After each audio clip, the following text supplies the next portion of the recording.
Alright, this one should be pretty quick and easy.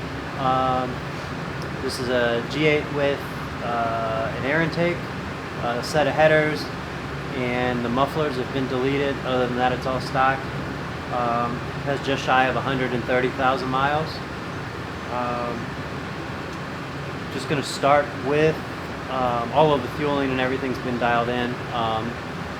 Started another just kind of test calibration file for this and zeroed out all of the ignition corrections.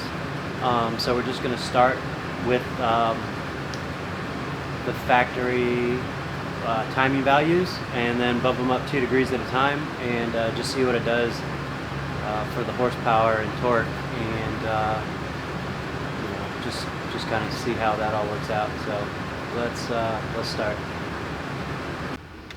Alright, here's the factory ignition table.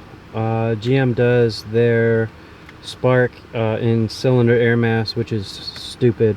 But we're basically running in between here,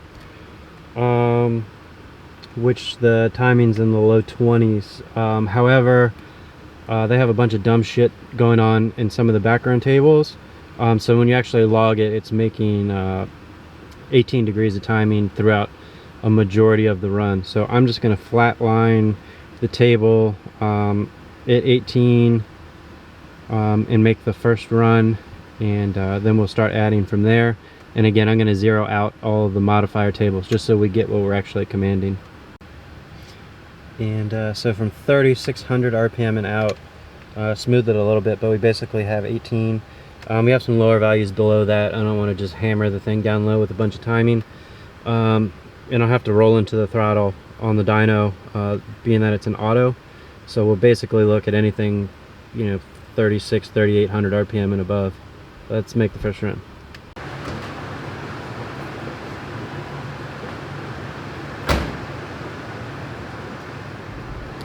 Probably be beneficial if I actually upload the file with the new timing. So we'll start with that.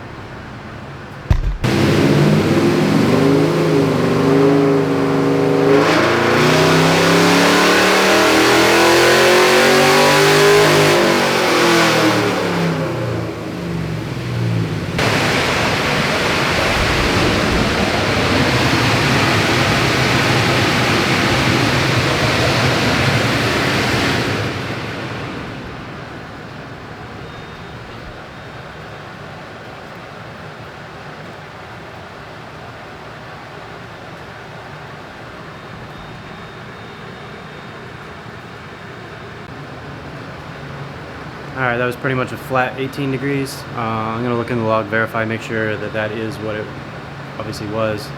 And then I'm just going to bump up everywhere. It's 18 degrees right now on the table. Bump it up to 20 and make another run. I guess just a little disclaimer that this isn't how I would shape the timing curve or do the timing curve. You know, that's not how it's going to leave here. It won't be quite so flat, but that's not the purpose of this video. It's just to show what the timing does to the graph. So let's try 20 degrees. Yep, 18 degrees on the dot last time. Here's 20.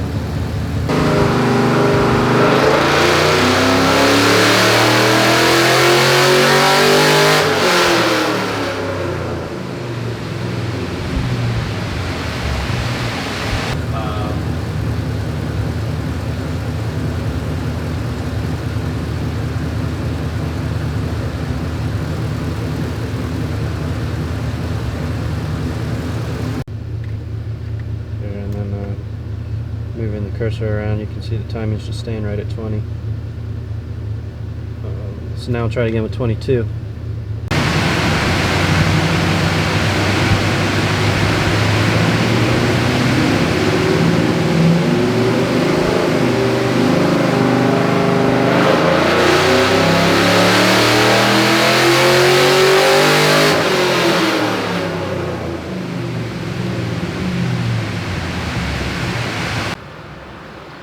You can see what the difference is. Blue's 18, red's 20, yellow's 22.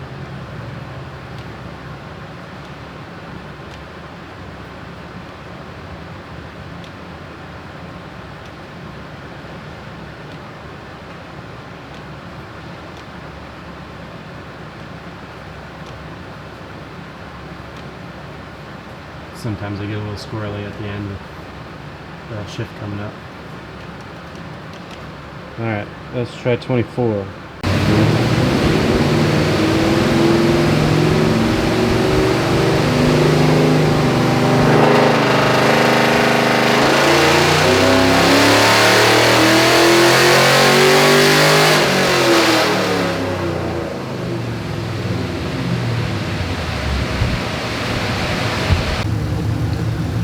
I rolled into the throttle a little earlier down here, so ignore that. By about 4,000 everything was about the same though. So again, you can see that the 24 is the green. I'll just scroll through and you can look at the numbers.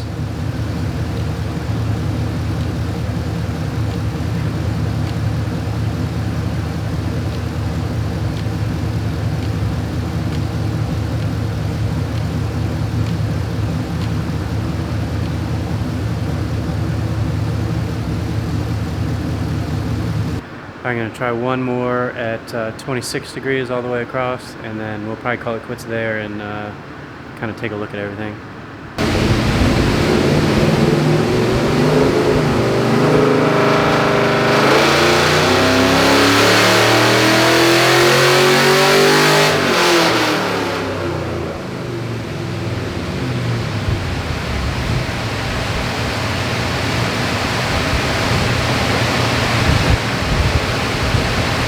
Alright, here is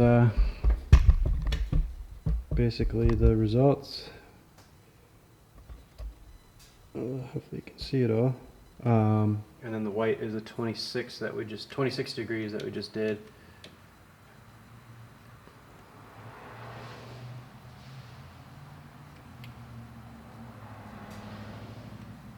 So there's a little bit of a gain, but not a whole lot. I'm not going any higher than that.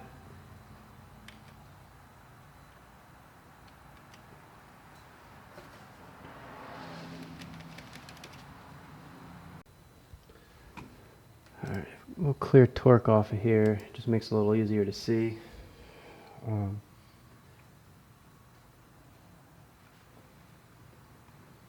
Basically, 18 degrees is roughly where the factory computer was at. And then you can see the gains between 18 and 20 and 20 and 24 are relatively similar. And then 26 was slightly higher, but the gains are so much smaller that I'm not going to go to 28, but I bet if I went to 28 it would make either the same as 26 or the knock sensors would start going crazy and it wouldn't even allow it to run the full 28. So that's what timing does.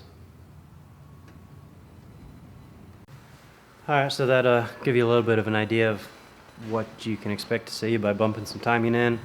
I see some guys that try and swing the timing 5-10 degrees at a time. I see other guys swinging it half a degree at a time. Different power levels, different scenarios. Some cars are built well, other ones you're horrified to be around it to make a pull, let alone throw timing at it. And then this was I don't even remember, what this thing make, 300 horsepower? Something like that.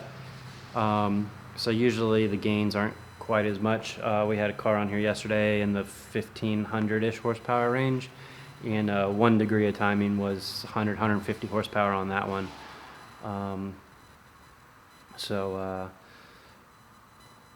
Each car is going to be different. Different gas, different airflow. There's just all kinds of stuff. So you can't just take a certain timing value that works on one car and assume it's going to be the perfect amount for the other one. So I don't know, stuff like this is pretty fun. So we'll try and next time I have a car that I can spend a little bit of time like this on, maybe we'll try and do the same thing with air fuel ratio or whatever else. So if there's anything else you want to see, let me know and we'll try and make a video for it. Thanks.